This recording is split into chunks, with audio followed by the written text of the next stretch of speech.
Welcome to Wine Library TV. I am your host, Gary Vaynerchuk. And this, my friends, is The Thunder Show, a.k.a. the Internet's most passionate wine program. And the brown bags went over so well on Monday that we decided to go on Tuesday with some more brown bags. And this time we go with Washington State Red Blends. I think this is a really fun category. I think Washington State has been making some tremendous wines for a long time, and they've really been coming on stronger and stronger. I think they went through a little bit of a jump, this shiz arc, a couple years ago, but I think they're coming down to a little bit of a more normality. I think the wines got a little too big, became too explosive, became too Australia, too Spain, New World, where the wines were just too big. But I'm pretty excited about this episode. I think there's some really nice wines. By the way, notice on the right side of your site, if you're watching this on WineLibraryTV.com, right over here, Wine and Web every Thursday night. Join me this Thursday night on Sirius 108 at 10 p.m. Eastern, 7 Pacific. A lot of you Vaniacs have been calling in. NYP, you've been doing a great job calling in. I appreciate it. You are everywhere. He's like omnipresent, man. Is he here right now? Love that. So I'm enjoying the radio stuff. So thanks for everybody who's been calling in and enjoying that. Washington State Red. Let's get into it. Wine number 1. So I have no feel if these are Cab Merlot, Syrah, Zin, blends, whatever they may be. So these are blends, red blends as a category. Great color. Let's give it a sniffy sniff. Get a little kind of, wow, Mr. Bubbles. If you remember Mr. Bubbles bathtub soap when you were a kid, pretty interesting. You get a little whiff of that. Kind of dark chocolate. Very kirschy too. Very viscous kind of jam flavor. This is pretty hedonistic, over the top, extracted nose. It smells big. And kind of licoricey and kind of like tussin. Rub that tussin, boy. This has a little bit of a medicinal kind of attack on the nose, which is kind of a turnoff. This smells too big for me. Let's give it a whirl.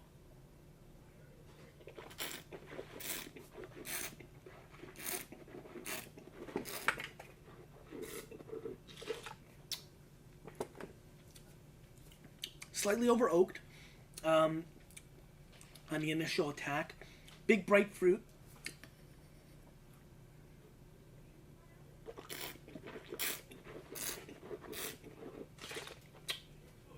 Big wine, big intensity, blackcurrant, blueberries, little cigar action. Finish is kind of nice, but kind of jammy, a little gloopy, little love handles for the kids.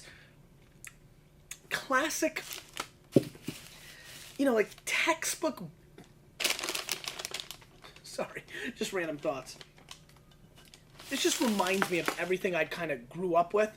Big red, big fruit, doesn't have really secondary complexities to it. It's just in your face, stack it high, let it fly, bam, strawberry pie in your mouth, yum yum. But is it nutritional? Is it good for you? And that's kind of like how I look at this. It's like, it's a cheap date is what it is. And it's not like an inexpensive date. It's like a fling. It's like a weekend. You go down with your boys when you're like 20 and single to 22 and single to Miami, and you hook up with like a gal for the weekend. You're like, yeah, remember Susan? It doesn't have depth, is I guess what I'm saying. It's fun for a little while on the palate, but it lacks the depth that is like, marriage material. So that's kind of what do you think about that one?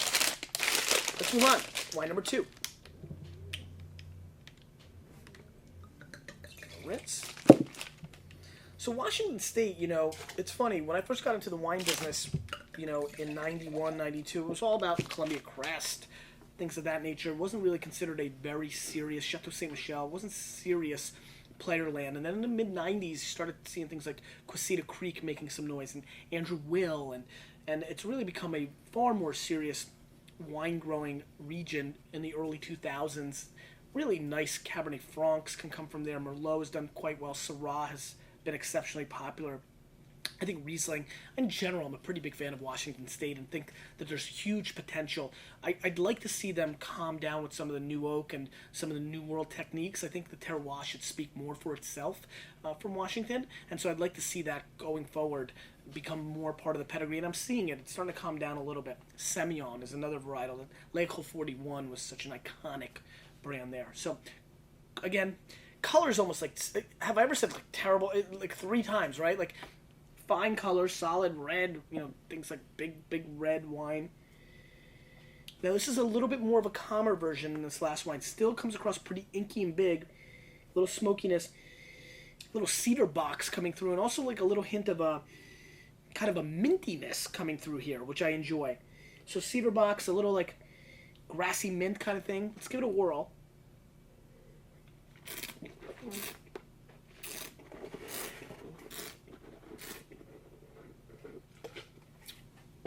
Good firm tannins, rich and jammy on the mid palate, but much more contained and self-controlled. This is a more serious wine to me than the first wine. I like the tightness and the really bitter, nice, beautiful tannins.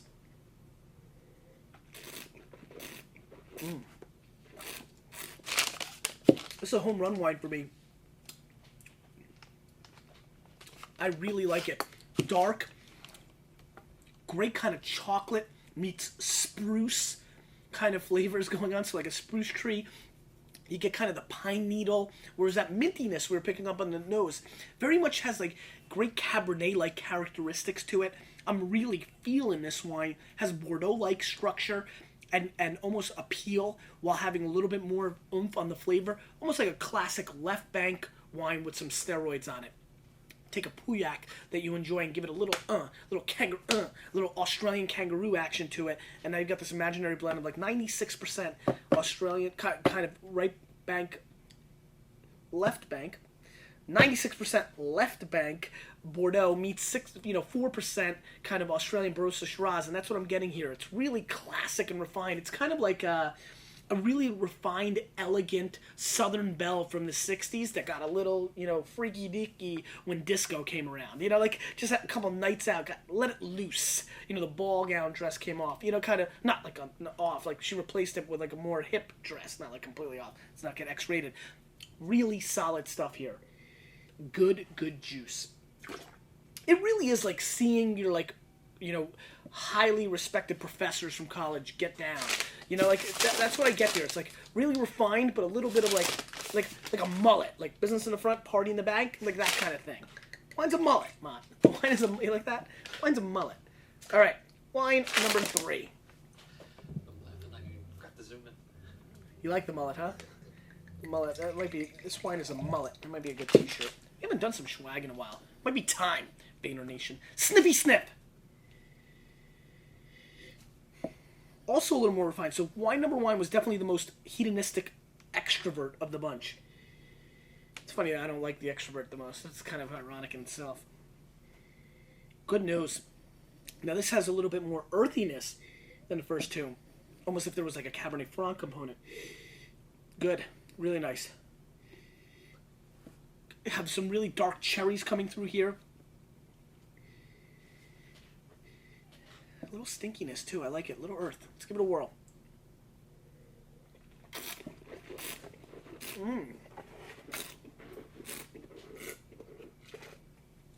Wow. Is that disappointing? Wow. So light. Woof. That is one of the... This is why brown paper bags are so interesting. That's one of the most shocking turn of events. You can see I was setting it up, Mott. I was really expecting something from this. This wine is light and hollow. I mean, this wine brings... Woof! This wine got spanked by wine number 2, I think.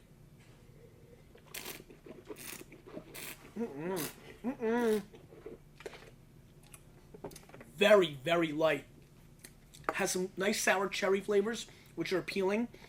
Good kind of like richness on the finish, but I don't want to mistake richness for viscosity and weight because it has none. This is a lightweight, my friends, and really almost has like it almost feels on the mouth like Pinot Noir, but you can tell it's not. And it doesn't have anywhere close to as much interesting fruit flavors on the back end, or just kind of intensity of flavors that a good Pinot would have. This is very hollow. It lacks any kind of depth. I find it like a little bit more exciting than like sour cherry juice, and I'm really down on it. Really, really down on it. Really, really down on it. Really down. Just down. All right. Wine number 2 wins. Wine number 1 comes in second. Wine number 3 comes in last. Let's unveil them. In last place, and I'm saying it's worth, I think it's priced at $20, with a score of 77 points. This wine is the NXNW 2007, Project NXNW 2007 Cabernet North by Northwest, almost like South by Southwest. 26% Seven Hills, 21% Elephant Mountain, 9% Pepperbridge, 7% Nine Canyon, 4% Heather Hill, 2% Winebow, 2% Alder Ridge, 1 Lewis, 1 Double River, 1 Walser, all different vineyards, 84 Cab, 10 Merlot, 3 Cab Franc, which, did I pick that up or was that on that one?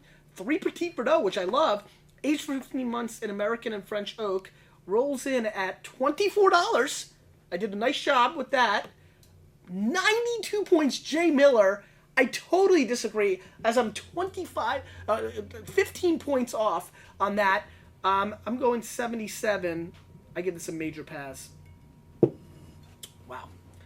In second place, at 87 plus points, worth $40 to me, is the Dunham 2006 Trutnia, 49% Cab, 48 Merlot, 3 Syrah, Truntina, $22, no score. I like it for 22 bones. I absolutely like it. I went 40 and 87 plus. Not a bad wine for $22. Dunham is a classic producer, actually based in Walla Walla. This is from Columbia Valley. Nice wine for the money. As you can see, I thought it was double, so it showed well. And the winner, the dominant winner, the Pacific Northwest champion of the world at $50, 93 points. Love it. Love it. Buy it. Find it. Go to a restaurant, order it. Text yourself. Find it. I'm going to take a bottle home too. I'm feeling it.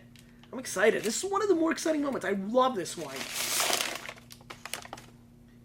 Amava. I've never had this. Amavi. AMAVI. 2007. It was Cabernet. I felt the Cabernet. Walla Walla Cab.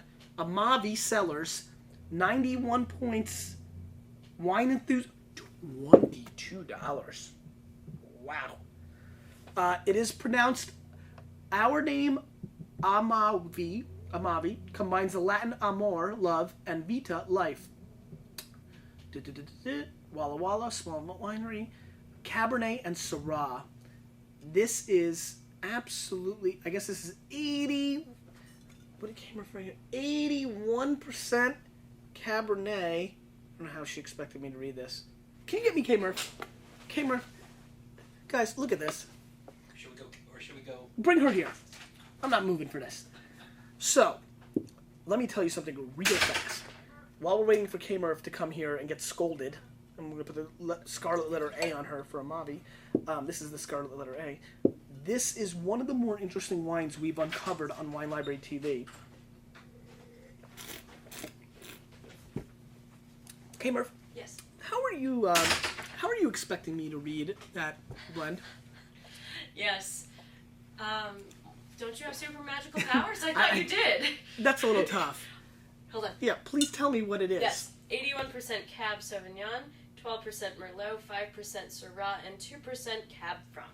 Thank you so much. You're By the very way, welcome. this is ridiculously good. Awesome. Do we have a lot of it? No, under a case. Great. Call Sonia. Can you call her, find out how much we can get? Yeah. Definitely. Ripping. Thanks. Yeah, no problem. 93 points for 22 bones from Washington State is unheard of. You heard K. Murph's blend. I wasn't paying attention. Then there was like 12 Syrah, 5 Merlot. You'll have to rewind it. I apologize. Ripping, great blend for $22. One of the most interesting wines we've had on Wine Library TV in a long time. And you can see, I gave it a 92, $50, and then I gave it a 93 as the official score. That's how much I felt it. It was building momentum. Very, very good wine. Really interesting show. It's amazing. Same basic price. It's actually $2 more. Price and wine is so interesting to me. It just is. Question of the day. What is the finest and weakest wines you've ever had from Washington State? I'd like to hear from you. Talk to me. Is there a winery? Yes. AmaviCellars.com. Hit them up. Mott, link that up. Amavi Cellars. Mott, when you go link it up, if you find a mailing list link, put that up here for these guys as well. This is something people need to check out. It is delicious. You, with a little bit of me and a whole lot of the Sanchez, we are changing the wine world.